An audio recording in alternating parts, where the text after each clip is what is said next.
Hey, everybody. Welcome to Summer Trust Camp. Summer camp with me. We're going to talk about trust. I bet you've never been to a summer camp where trust was the main character. My name is Minda Harts, and today is a really exciting day for me because last year I came out with my fourth book, Talk to Me Nice, The 7 Trust Languages for a Better Workplace. And today the paperback version comes out, and so my partner in shine, Mike Harts, if you used to come to our LinkedIn lives, you know him very well, but he is also my brother.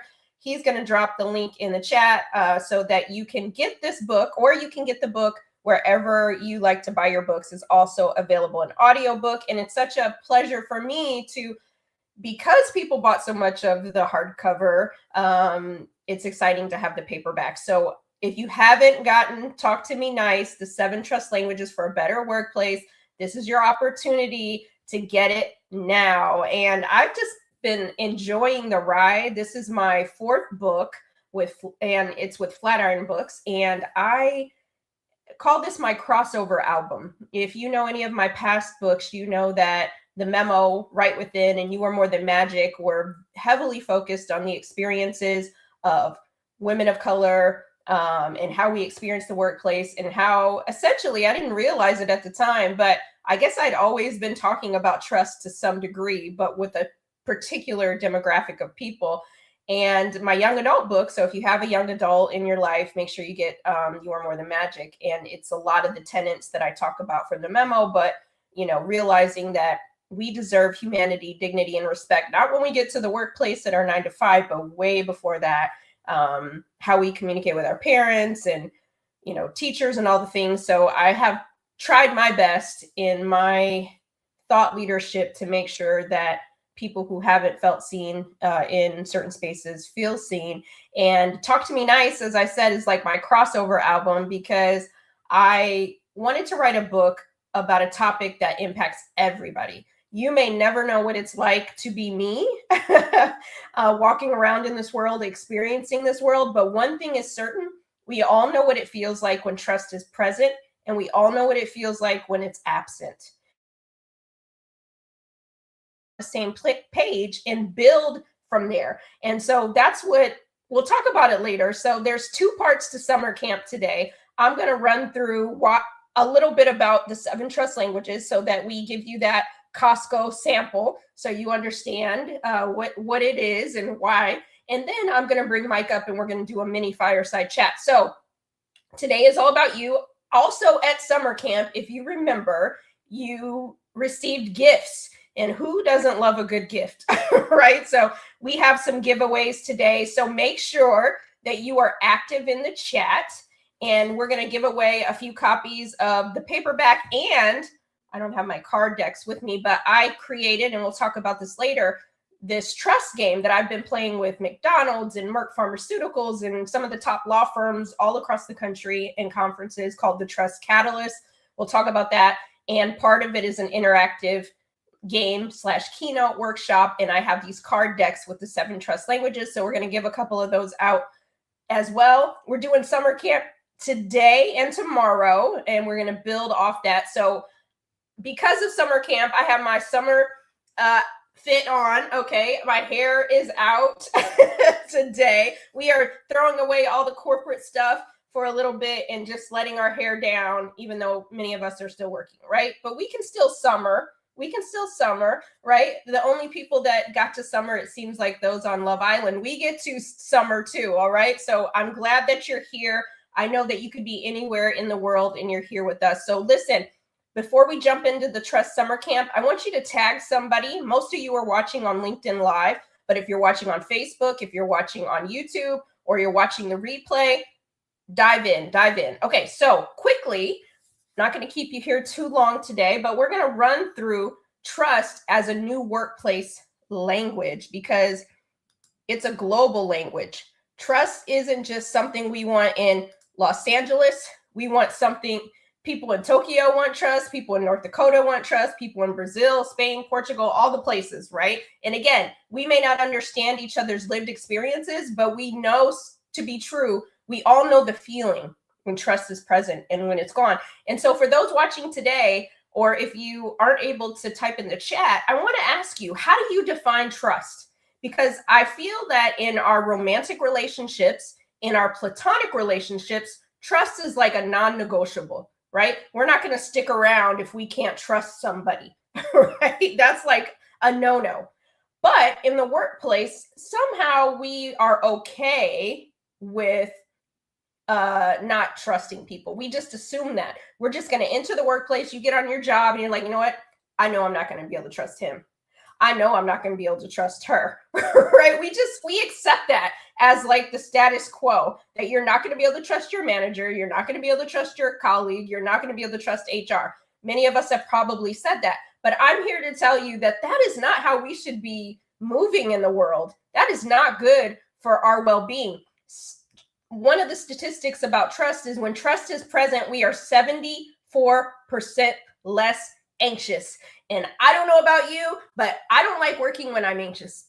And I don't do my best work when I'm anxious, right? So trust isn't just nice to have, it's good for business, right? So I want to ask you right now, drop it in the chat. How do you define trust at work? What does that look like to you? I know for me, I don't work in a traditional 9-to-5 anymore, but I'm in the spaces. I'm in the corporate streets a lot because of the work I do now. And trust is still important to me, right?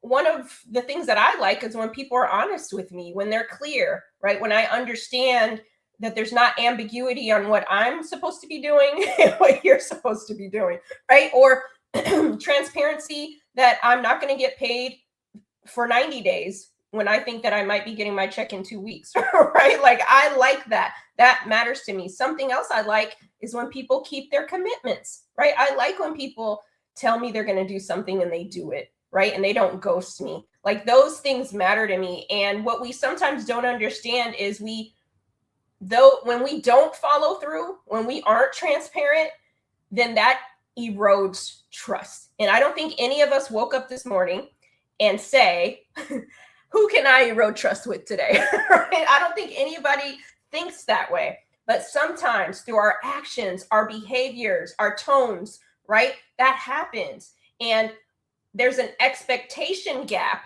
that takes place at work. I have an expectation of somebody, and they may not be aware of that expectation. And so because they're not aware, it erodes trust, right?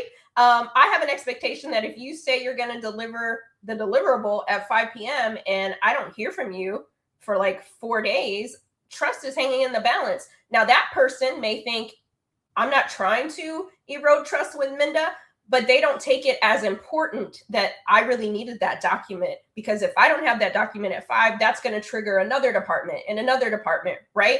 And so now I don't trust them, but they don't know that necessarily because I have a certain trust language and they have another trust language. So we're going to get into it a little bit more. Listen, this is good stuff, y'all. Okay. So I have my hair out for the summer.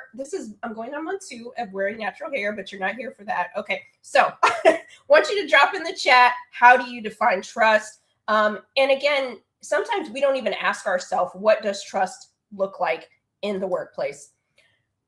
Another question I want to throw out there, in what ways do we see trust eroded day to day, right? And some of the factors, we're here to celebrate my paperback release of Talk to Me Nice. So if you haven't gotten it, make sure you grab it for your team.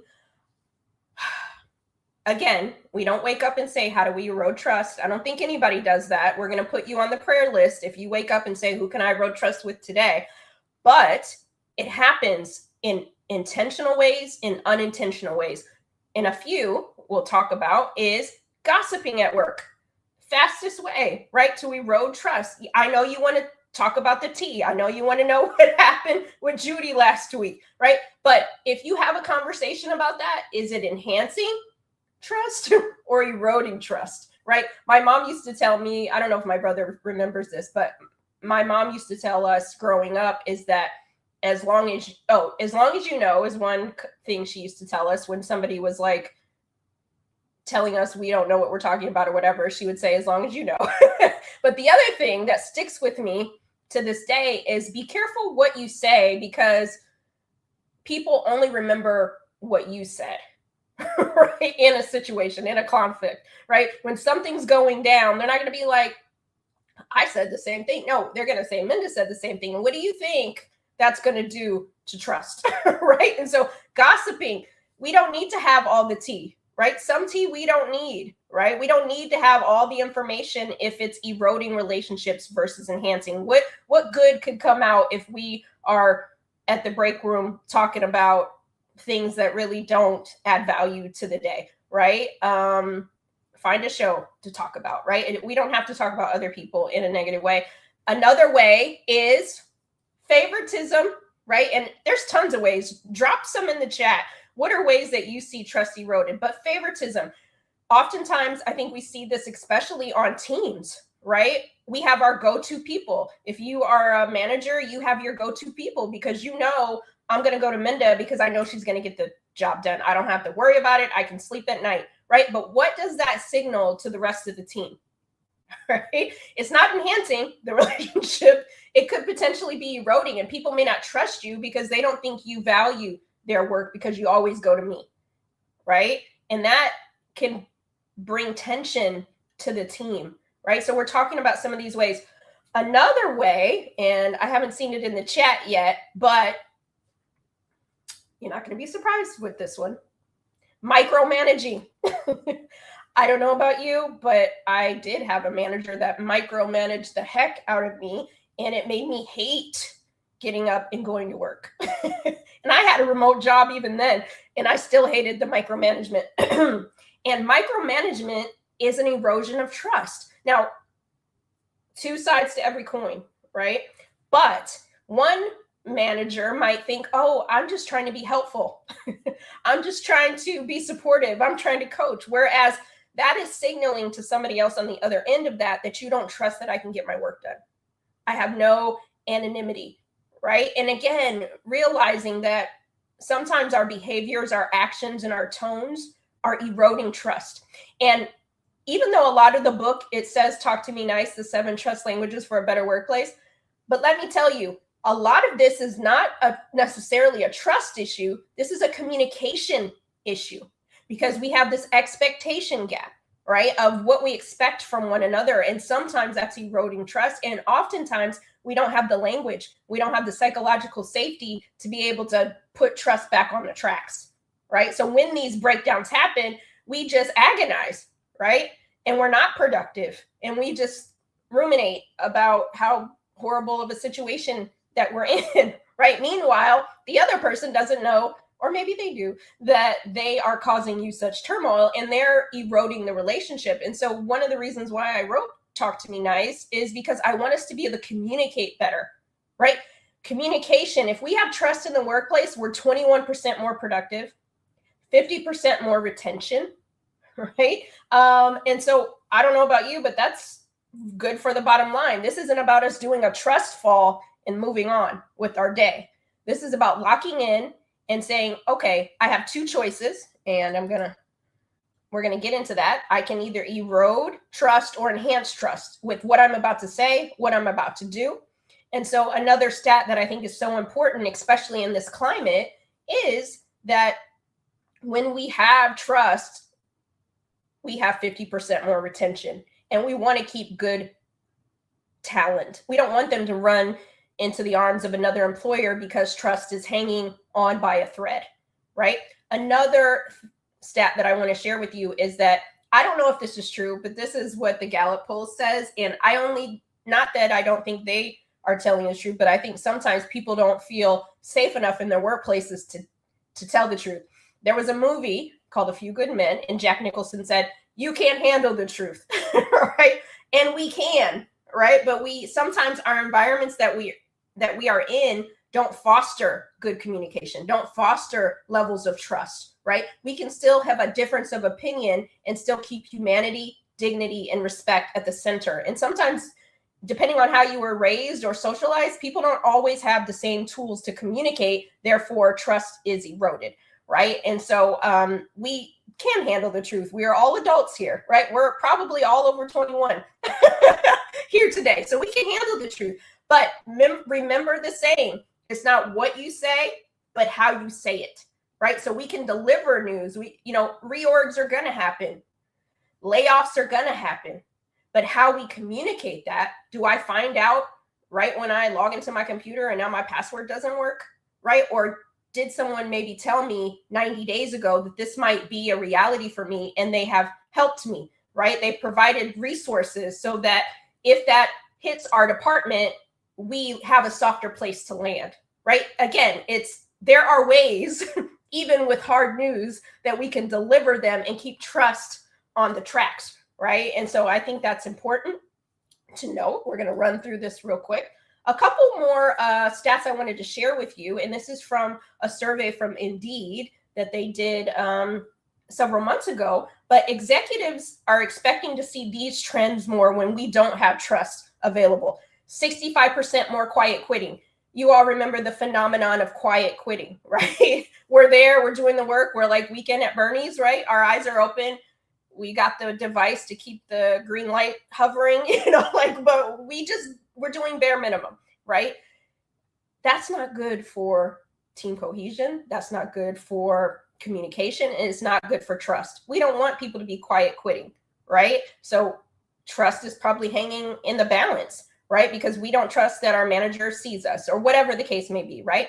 49% of people are rage applying. Something goes wrong, maybe trust falls through the balance, you get that micromanagement happening again, and you're just on LinkedIn, you're on Indeed, you're on Monster, you're on any platform that will take your resume right now, right? And you're just applying because you're like, I got to get out of here, right? And that's probably not helpful as well, right? And so these trends are just, if you do sit on the people side of you're in talent management, these are some of the trends, right? Because trust is so low.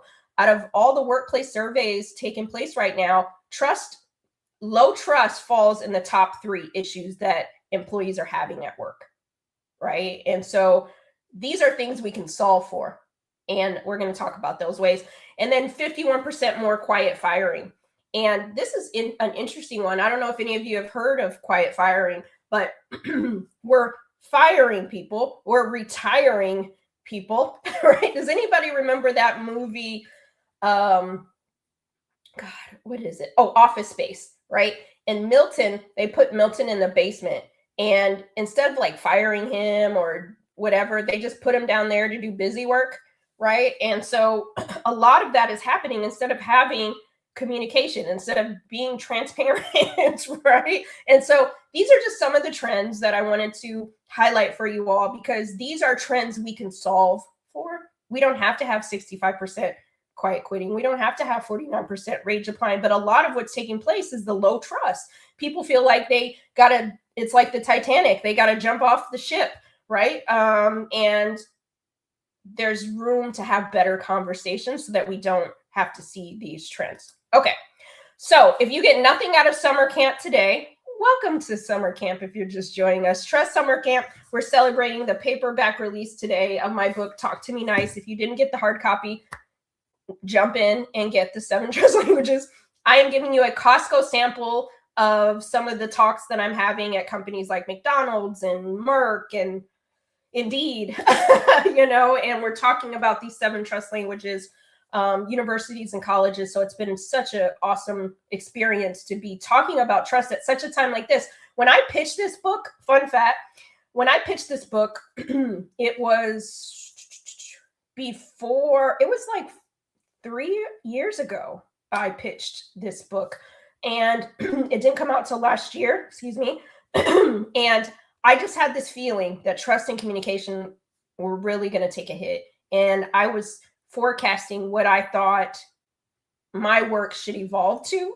And this is where it landed. And I couldn't have, obviously I don't want the trust to be low, right? But it's at an all-time low. And this is how we solve for it, humanizing the workplace again. So again, if you get nothing out of what I tell you today, think about it this way. When you get off this live with us or you're watching the replay, throughout the day, you're going to have 2 scenarios or 2 situations that come in your area via email, text, Slack, whatever you're using. And think about it even at home. I know we're talking about the workplace, but the 7 trust languages, and we're going to get into those in a minute. are just help us be better, right? Then help us be better human beings to each other and take each other into consideration. 2 scenarios, 2 situations you'll be faced with today, even right now, perhaps. The situation, you have to decide what type of impact you want to make.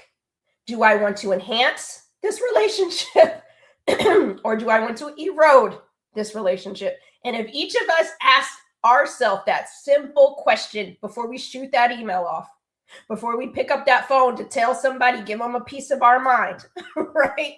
Just got to get this off my chest.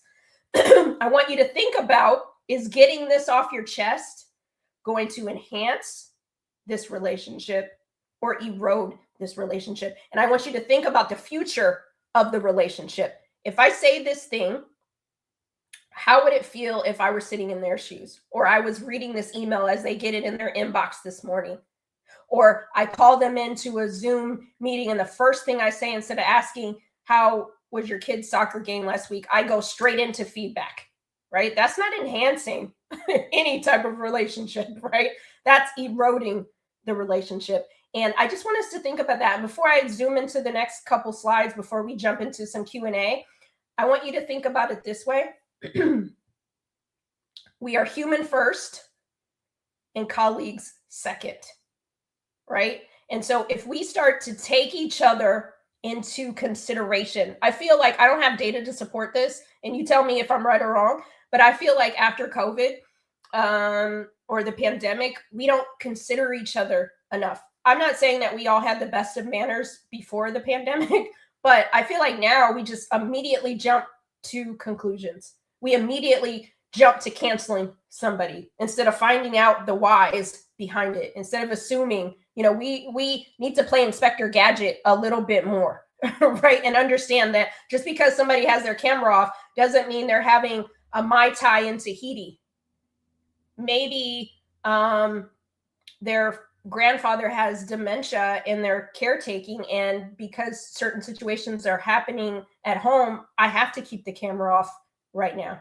So approaching me in our next one-on-one and saying, you know what, I haven't seen your camera on in a long time, and I think you need to get back to work 4 days a week because I'm not sure you're working.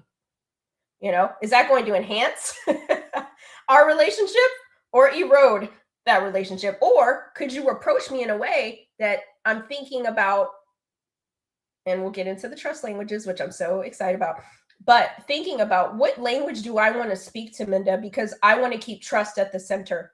So instead of going in and making assumptions, I'm going to say something to the effect of, hey, Minda, I know you normally have your camera on during our team meetings.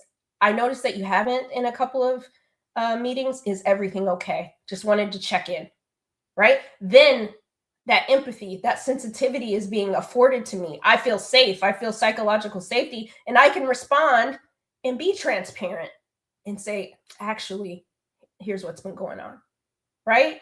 And so now the person who told me I was drinking Mai Tais in Tahiti doesn't have to feel like a jerk, right? You know what I'm saying? And so we do that all day long, right? Unfortunately. And so the 7 trust languages helps us center. So again, when you send that next email out today, you might be using ChatGPT. You might be using Claude. You might be using whoever your AI friend of choice is. Don't outsource your humanity. Just because they emailed you, okay, and then you put it into the agent, and now 2 agents are going back and forth, and we take the nuance out of the conversation. We take the nuance out of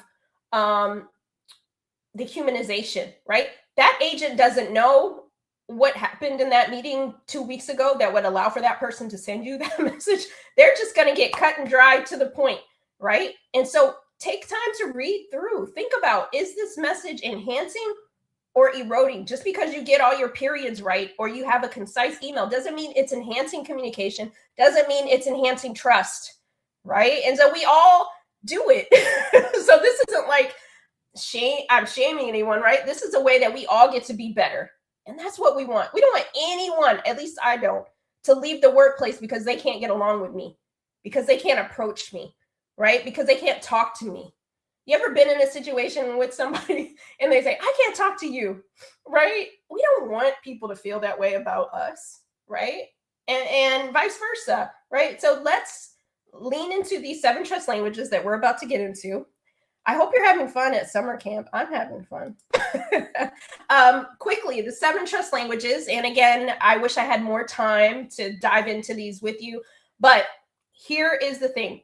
I was inspired by Gary Chapman's The 5 Love Languages. And I thought to myself, if we have languages for our platonic relationships, our romantic relationships, then what is the language for the workplace, right? Trust is so important at work. We cannot do our best work if trust is not there. There is no future of work. Come close. There is no future of work without trust, no matter what it is, right? And so it's up to us. We get to be those agents of change. We get to be those chief trust officers in every space we enter. And so when I started having conversations over the years, being invited to so many different companies to speak about my work, I realized that people would come to me and say, I don't trust so-and-so, or I don't trust this person, or I don't trust what they did here. And I started to see a pattern, no matter who they were, a white male over 50, a Gen Z, a Gen X, like people would say these things to me. And I started to think, oh, what they're really saying is there's an expectation that they have of someone that's not being met. And that is a language that they need to show trust.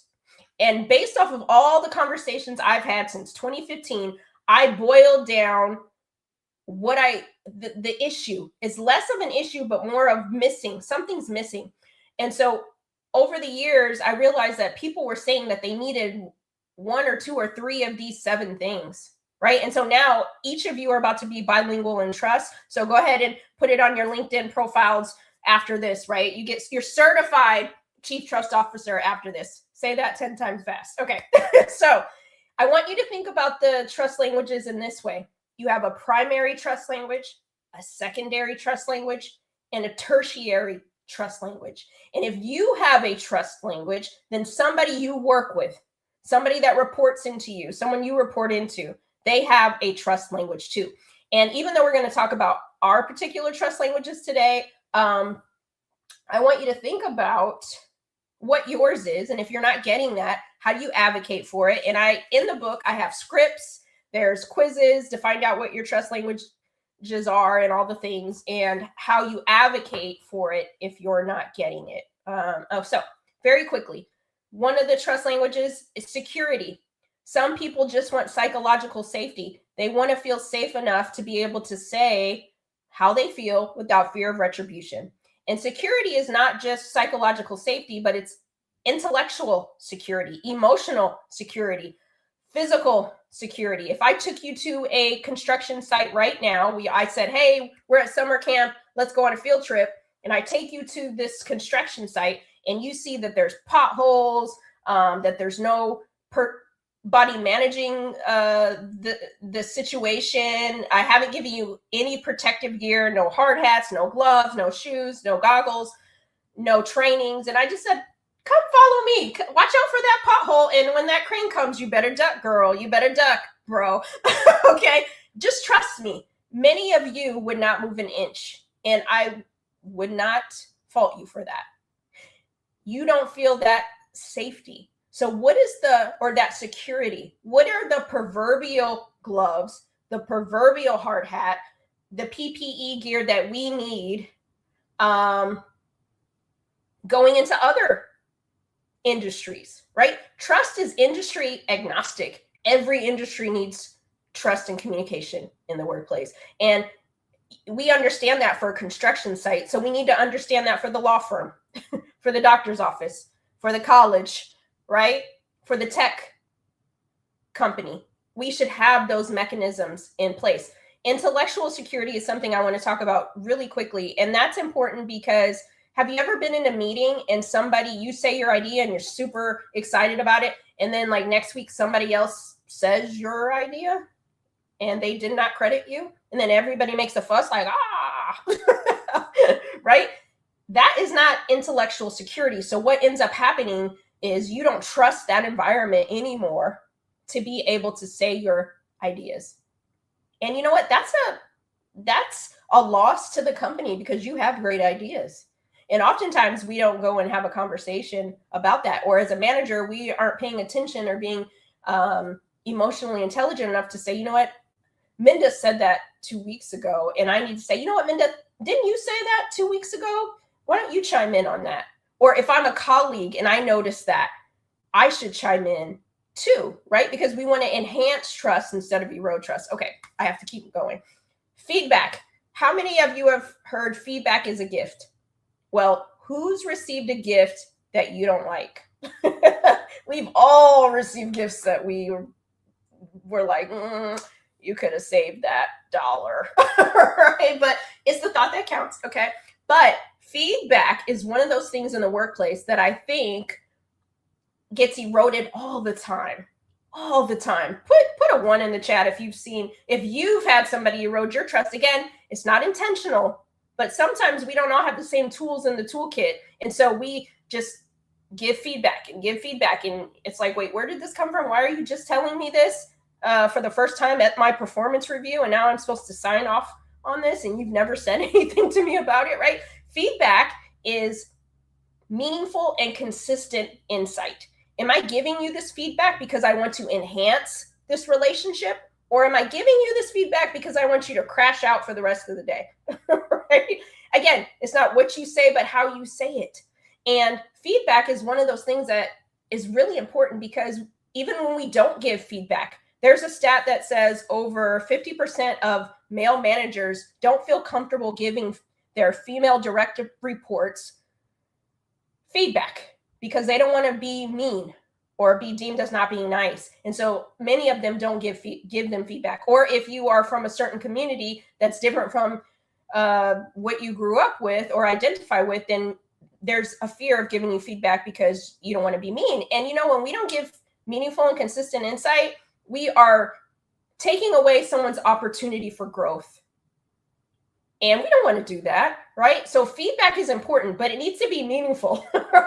It needs to be insightful, right? An opportunity for growth. And on the other end of that, because I told you trust is a two-way street, feedback, when someone gives you feedback, how you respond to that is also going to enhance or erode. Have you ever approached someone with feedback and you do it all the right ways, and then they're like, no one's ever told me that, or whatever, right? And now it's turned into this biggest conflict ever. And you're like, no, I'm never going to bring it up again, right? How we respond to each other is important too. Doesn't mean that you have to agree with what they said, but how you respond, you want to think not just in that moment, but at the end of this conversation, are we going to be able to see each other in the break room and look at each other? Or are we going to, I'm going to avoid you when I see you there, right? So thinking about the relationship, this is all relationship stuff.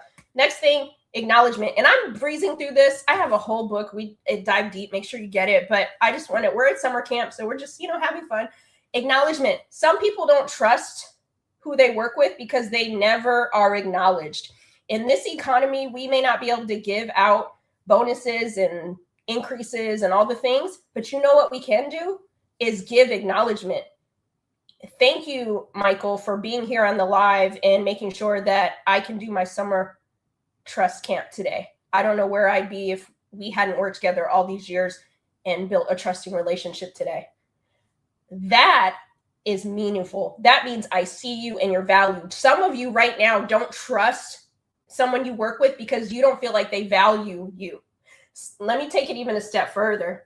Some people in your house are feeling like trust is on the ground because you don't acknowledge that they take out the trash for trash day every Wednesday. But you're like, that's what they're supposed to do.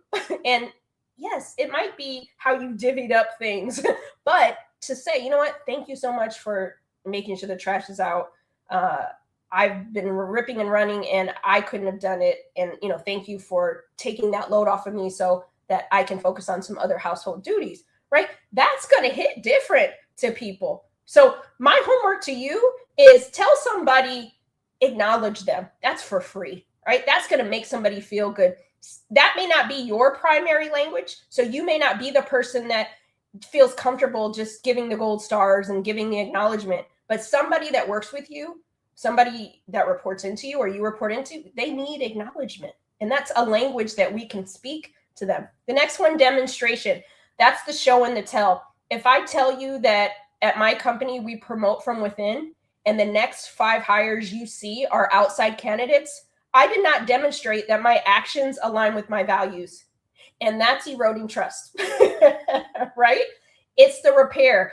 Demonstration is the repair piece. I need to say the actions have to align with the values. Now, if I acknowledge that I haven't been doing that, and what's that going to signal to the community that works with me? They're going to say, I don't know if I could have a future here because Minda doesn't value the talent that's within. She's always looking for something else, right? And so demonstration is that opportunity that for repair as well. So some of you don't trust someone, not necessarily trust is on the surface, but what's underneath the hood is that you need the show and the tell.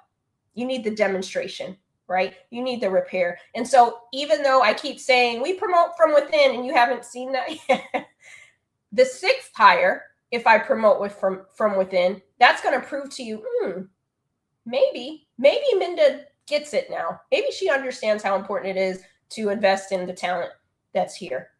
So it's not, but I don't know if she's going to do it because I can't just believe her. I can't trust her because is that just one and done just to move on and do it again? But if the 7th and the 8th and the 9th, now I'm demonstrating to you that my word is bond. Now I'm showing my age. Do anybody remember that saying? Okay, anyway, next language, sensitivity. People always ask me when I'm speaking at companies or doing workshops, what is the most important trust language in the workplace today? One of them is sensitivity, and that's being mindful of our behaviors, actions, and tones. Have I earned the right to say that joke to this group in the room? Or am I just trying to have comedy night at the Apollo in our all staff meeting, right? And not thinking how that lands. I have a lot of managers who will say to me, oh, Minda, I don't watch the news anymore because it's so toxic. There's always something, it brings me down. And I push back on them and I say, you should be watching the news. You should be reading the paper or Substack or wherever you get your news, because there's people that are on your team that are experiencing what's happening out there in the world. They don't get to shut off. So you need to understand, or as a colleague, what's taking place out there so that you are sensitive, you're empathetic to what's taking place.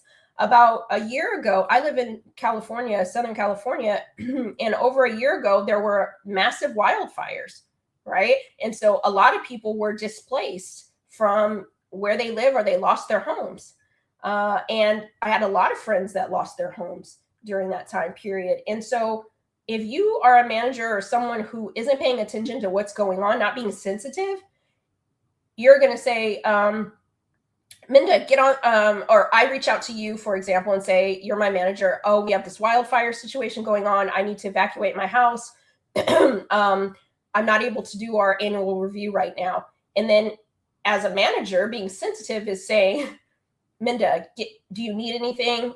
Listen, we'll table this, get somewhere safe, message me when, and keep me posted on everything. And the team will be here, whatever you might need, let us know, right?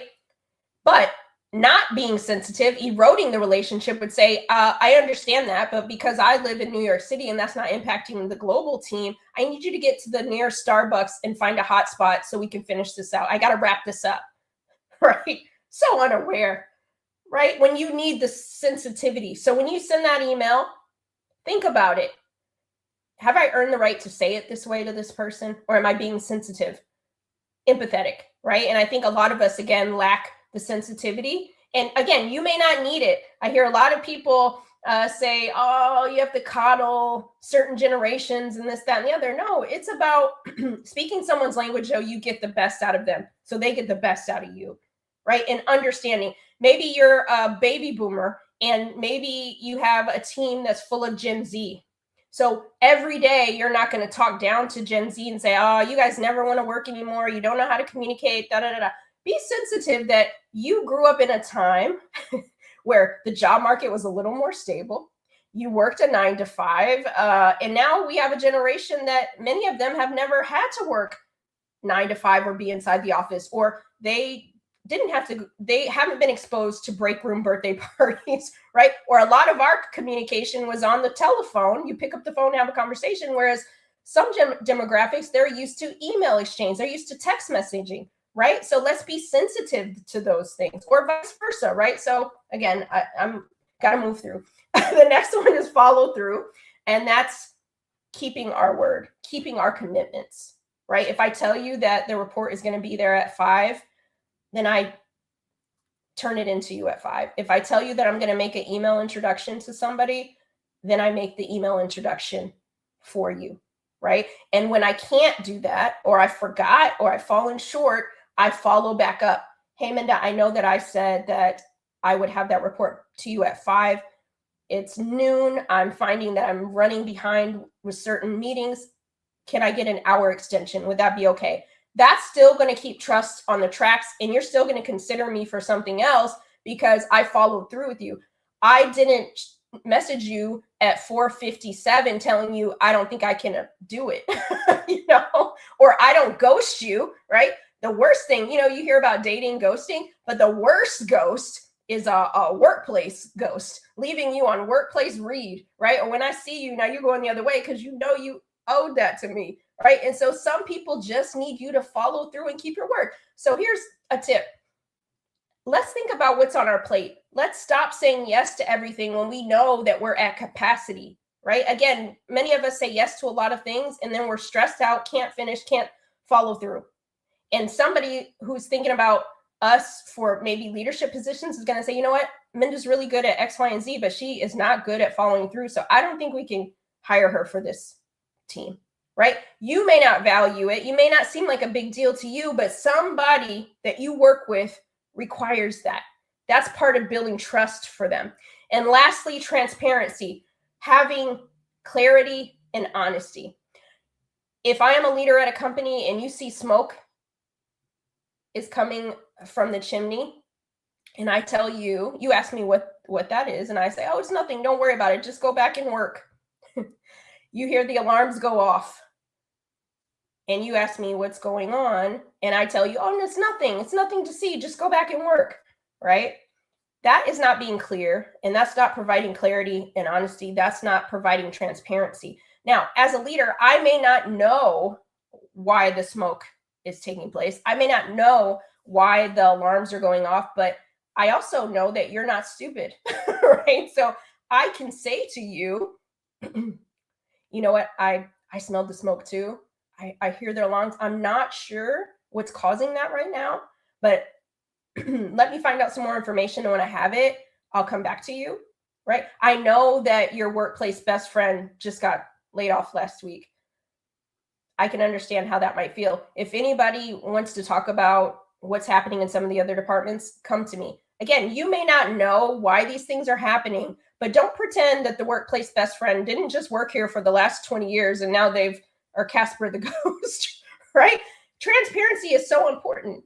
And many of us as leaders, we can't tell everything. We're privy to certain information, but we can humanize people's experiences, right? We don't have to pretend that there's not 10 elephants in the room when everybody sees the elephants. Again, we can communicate that in a way where it humanizes people. You're not making them any promises that it's not going to happen to them necessarily, but you're humanizing, right? Last thing I'm going to say is we all have a primary trust language. We all have a secondary trust language. We all have a tertiary. And if you have that, somebody else has it too. And trust is a two-way street. And so I want you to consider that. And if you don't know what your trust language is, or you have a team, there's full of resources in here for you to dig deep. A couple questions of reflection, then we're going to jump into some Q&A and then wrap this thing up. But I want you to think about reflection time. What's the first trust language your team needs right now? And I'm going to go back so you can see these trust languages: security, feedback, acknowledgement, demonstration, sensitivity, follow through, transparency. What's the first trust language your team needs most right now? And I would love it if a couple of you would just pop it in the chat. Let's see. What do you think? Right? And we all have more power in the workplace than we have. I know I was speaking at a university about the trust languages, and to some staff, and they were saying, well, what about the president? What about this person? They don't have these trust languages. And we get to role model on a micro level what good looks like, what trust could look like. We may not be able to solve for the CEO today, but what about our team that we work on? Am I a trusted advisor? Am I a chief trust officer? Am I a person that's coming to the table, ushering in trust instead of eroding it, right? Let's work on ourselves and our teams, and then hopefully that will role model what the rest could look like. The other reflection that I want you to have, you can't leave summer camp without reflection. What trust language will make the biggest impact on your talent strategy this summer, this quarter, the next 30 days, 60 days, right? And think about it and take maybe talent out of it. If you're not a manager at the moment, what is the trust language that will make the biggest impact on your team? We still have a lot of runway left for the year. And so I want you to think about that. I see some people are saying acknowledgement, right? So keep those coming. I want you to think about the trust languages in this way. If you have a toolkit, a toolbox, and you have a bunch of tools in the toolbox, if you know that you need to go unscrew something in your home, your first tool that you're going to reach for is not going to be the hammer. The hammer is not going to do much to that screw, right? So when you think about it, but what tool you could reach for first is maybe the screwdriver, because that's going to be a little bit easier. That's going to enhance things. It's going to make it easy on you. It's going to make it easier on the screwdriver. And I want you to think about it from the trust languages standpoint. If I'm having a conversation with someone, or I am sending out an email, or I'm making a policy and procedure decision, what is the tool I'm going to reach for? What is the trust language I'm going to reach for in an evaluation? What is the trust language I'm going to reach for first when there's a difference of opinion? I'm not going to go, if there's a difference of opinion, I'm not going to reach for feedback first. That's not going to get me to a trusted outcome. That might be the third language I reach for. First, I might reach for acknowledgement, right? And so as you get more bilingual in the trust languages, right, you're going to be speaking 3 languages at a time. You're going to be like, okay, in this situation, I need acknowledgement, I need sensitivity, and I need transparency. And that's how the trust languages start to work. But if you aren't going to use any trust languages, or somebody out there saying, why does it take all that? It takes all of that and more if we want a workplace that works for everybody. I'm not saying that you speak all 7 of these trust languages, but if there's one language you could speak before you open your mouth, before you send that email, whatever that is, think about is it going to enhance or is it going to erode? And so I appreciate you all being here for summer camp. We have one last segment, but I want you to go pick it up. Talk to Me Nice, the 7 trust languages for a better workplace. I'm giving you a fast and furious version of the book, but if your appetite's a little like, ooh, I want some more of that, go get that book. Okay, now I'm going to, and if you invite speakers in, I have 2 situations. I have a keynote of the 7 trust languages, but I also have an interactive game called the Trust Catalyst, and we'll talk about that in a little bit. But you can go to mindaharts.com, find out more. I also partnered with Google Labs, and you can go to my website and find this. I have a trust avatar. So Google thought that the 7 trust languages were cool, and you can go on there and put in some information. So say you have a scenario that we talked about earlier, and you need some advice on what trust language to use first, you can go there and check it out. So I'm going to bring Michael to the stage, and he's going to ask me a couple of follow-up questions. If you all have some questions, definitely tap in. Hey, Michael, how are you? Hey, Minda, how you doing? I'm doing good. What do you think your trust language is? Oh, man. I like what resonated with me was the, when you give someone an idea and they take your idea and they act like it's theirs. I think intellectual trust is everything, right? Me working in the music industry, I understand completely about people taking music or taking ideas or taking samples or taking whatever it is, and it hurts, right? And it especially hurts when it's somebody you know and they act like it's not happening. So I think if you're going to do something like that, you have to acknowledge ideas. You have to acknowledge what's happened, and you have to speak that clearly so someone doesn't think you stole their idea. So that really resonated with me when you said Yeah, you need that security. So I love that for you.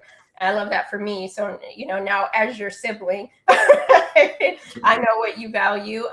But I know you wanted to ask me a few follow-up questions before we end summer school. And I want you to let you know, I hope you enjoyed today. We're going to wrap up soon, but we're almost, and then we're going to have another summer camp tomorrow on trust. Okay. Hit me with your best shot, Michael. Absolutely. So as you were talking, I was thinking, congratulations on the paperback edition of Talk to Me Nice. I've read extensively the Memo and Right Within and all of your other books. How does Talk to Me Nice build on some of those same facts and foundations that you tried to establish with the Memo and Right Within? Yeah, that's a great question.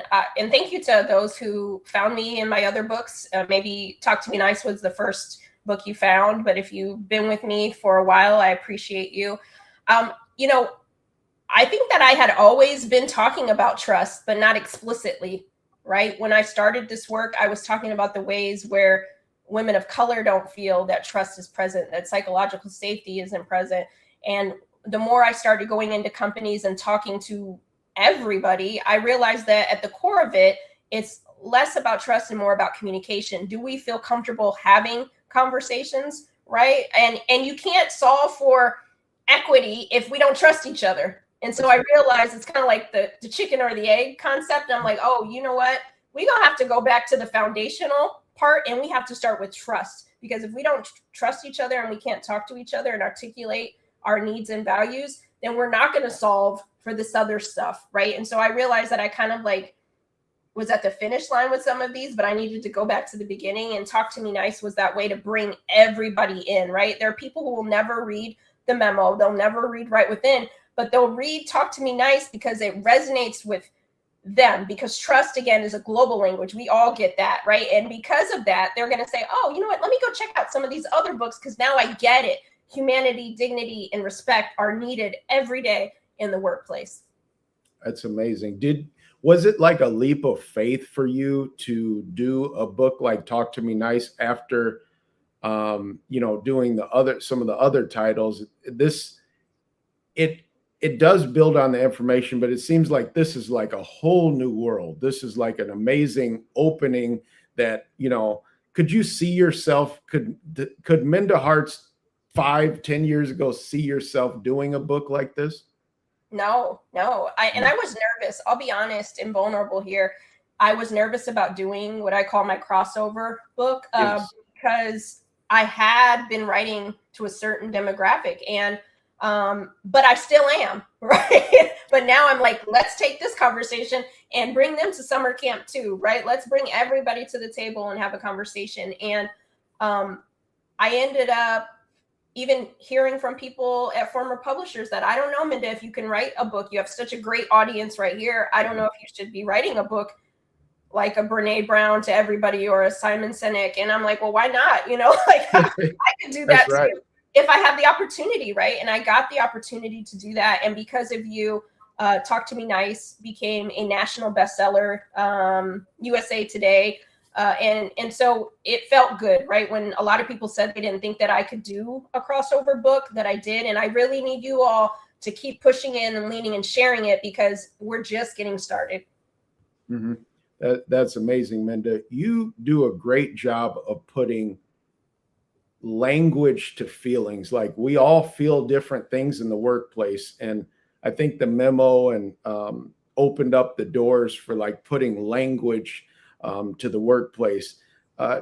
When we talk about love languages, do you think that people have a specific workplace language that they like to speak? And do you think that that's one of the voids that we have, that we don't have language to put to some of our feelings that we feel in the workplace. Yeah, I've been hearing from a lot of people that have read the book, and I even have some leaders who've read it and bring me into their companies to do like full-on trainings around it for first-time managers and situations like that, because part of it is we don't have the language. Like before, I mentioned that people would tell me they don't trust their colleague or they don't trust their manager, but what's the reason why you don't trust, right?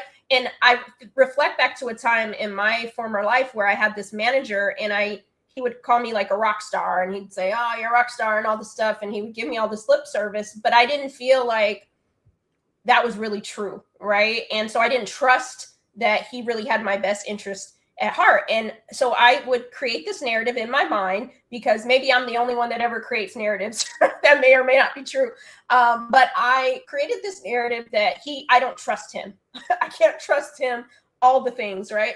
And I sat back one day and I kind of had this like aha moment. And I'm like, what does trust look like for you, Minda? And he is not a mind reader. He's not going through the workplace with a crystal ball saying, what does Minda need from me today? I need to advocate for what I need if I'm not getting it. And when I pulled it back, trust was on the surface, but what was underneath it was he never gave me any feedback.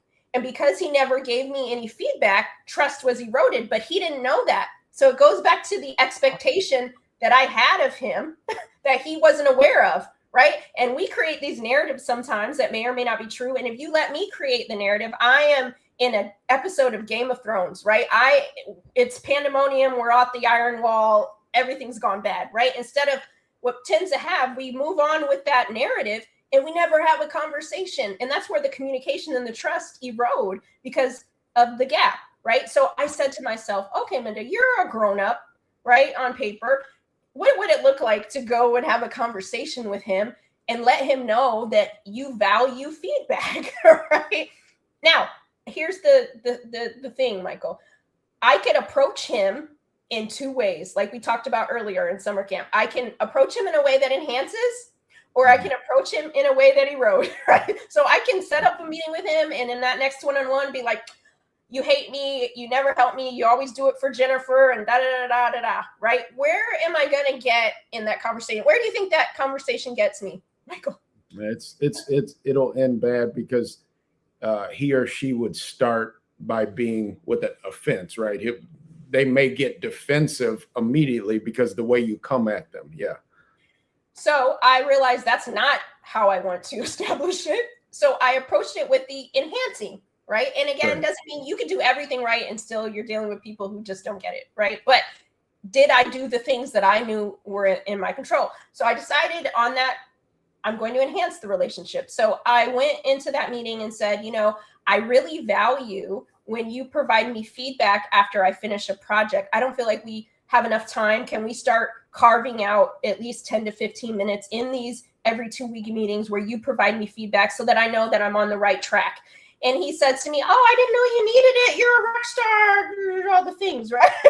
But now he has an understanding of what trust looks like to me, right? And so I felt good about that because now that he knew I needed it, I advocated for it, right? And so a lot of what Talk to Me Nice is, once we identify what our trust languages are, we can also start to identify what other people's are as well, so that we can at least start to speak what they value most. Yes. It's the idea of when you have a request, verbalizing it and speaking out in a clear way instead of being mad behind the scenes because you haven't communicated what's really happening. You don't really have the right to be angry if you haven't communicated. People may be doing you wrong or, whatever you perceive, but if you communicate that clearly, that's amazing. Yeah, it's like those situations, Michael, where you I think about it like a dating sense, like somebody gets mad because you didn't bring them the red velvet cupcakes, but they didn't know that you liked red. You should have known. Well, when have I ever seen you eat the red? Yeah. It would have been easier for you to tell me, you know what, Minda, I really love on my birthday to get red velvet cupcakes. It reminds me of when my dad used to get them for me when I was 5 years old. Yeah. I could then get the red velvet cupcakes. But if you have this expectation that I don't know about, right, I'm always going to disappoint you. I'm always going to be on the bad side of trust. That's right. That's right. And we see a lot of givers in workplaces and relationships in general. A lot of givers end up becoming bitter. You give, and I've given all this. Well, I didn't know. I thought you liked planning dates. I thought you liked planning. I thought you liked planning the pizza parties at work. I thought you didn't say anything to anybody. You come in with a smile and you're mad at me. No. Right. So very good. Can I ask you one last question, Minda, before we yes, go? Please. You talked about speaking to companies like McDonald's and some of the pharmaceutical companies like Merck, and tell us about this interactive game. I want to hear about this, the interactive game you play with law firms and stuff like that about trust. Yes. So one of the things I thought about when I was creating the book is, how do I get to communicate in a way that people learn in real time? And so I created this game called the Trust Catalyst. And I wish I don't have it on me, near me. Tomorrow for summer camp, I'll show it to you all. But this is the time where you stop stuff and run around. And the live streams, you see people go and start. I know. I'm like trying to stop the earth from turning. Okay. So it's kind of like Uno meets Vegas with chips. And it's essentially, it teaches teams, organizations, how to build trust in real time. And so we talk about the 7 trust languages, what they look like. And then also I customize that experience for that particular company. So I've recently played at a law firm retreat, right? So there's certain partners and there's certain, ethics or whatever's taking place. And I customize those scenarios that we talked about, do these scenarios enhance, things that people deal with each and every day. We break out in groups. We have cards. We have game cards. We have scoring cards, and we have prizes. And we talk about which trust language would be right in this situation. And so it's like Uno. So give the scenario, and then each person decides, oh, in this case, I'm going to use transparency. And so you see people put their cards down, and it gets really interactive. And so we go through a few rounds of that to get people comfortable with thinking first, right? Emotional intelligence on. And so you have these deck of cards that you have at your desk or whatever, and you're like, okay, this is a very sensitive situation. What trust language should I go for first? And so it's a real fun activity. Tomorrow on boot camp, summer camp, we're going to play a mini version of the Trust Catalyst. And so I hope you will return with us at 9:00 tomorrow. But I'm having so much fun doing it. And it's just another way for people to learn, right, in real time what trust looks like. Yes. And thank you, Minda, for explaining this to us through Talk to Me Nice and the interactive game you have. And thank you for putting such clear language to what we've all felt in personal relationships and what we've all felt ultimately in the workplace. Thank you, Minda. Oh, thank you, Mike, for joining me. I've seen somebody in the chat say, great to see you again, Michael. Here's what I wanted to leave you with. First of all, I want you to shoot me an email. And Michael, put this in the chat, please. Put connect@myweeklymemo.com. The first 3 people in my inbox, in that inbox, you're going to get a copy of Talk to Me Nice mailed to you. And the first 3, so move quick. And I'm going to send you a deck of the 7 trust languages cards. So the first 3 people that get in there, and I know many of you might, so I'm going to do that, right? So I'm going to do it 2 times. So, and then tomorrow there'll be another opportunity, but in a different way. And so first 3 people, you'll get a copy of the paperback, and you'll get a deck of the 7 trust languages cards. I want to leave you with one last thing. I saw a couple questions around how do you connect with people to move forward when you have different agendas. This is what I want you to do. Here's the practical takeaway from today's summer camp. And that is, you have 2 questions you can ask people you work with, live with, whoever you value and want better relationships. Because at the end of the day, we want more harmonious relationships. right? And here's what you can ask someone. If you're a manager, you can ask the people on your team, I want to make sure that we have the best working relationship possible. What does trust look like to you? And that's going to open up a conversation. And they may not know what the 7 trust languages are, but they're going to say, I guarantee they're going to say one of those 7 things to some degree. And they might say something that resonates, like transparency, or they might say something around security. And that's going to inform you. And you jot that down so you know when you're engaging with them what they need most from you in those interactions, right? So that's an easy question to ask. Another one to ask, maybe a colleague that you work with on group projects. I want to make sure we have the most harmonious working relationship on this project.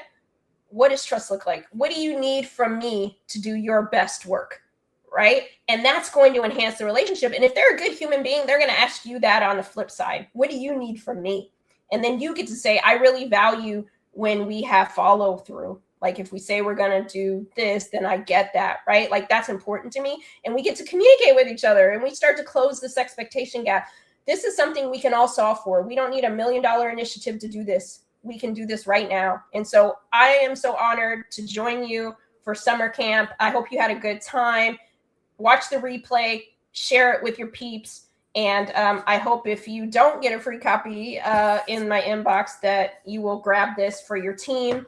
If your company has a stipend for professional development, get this book for the team. Call me, bring me in. Let's play the Trust Catalyst. But I appreciate each and every one of you. Let's make trust great again. All right. We'll see you tomorrow.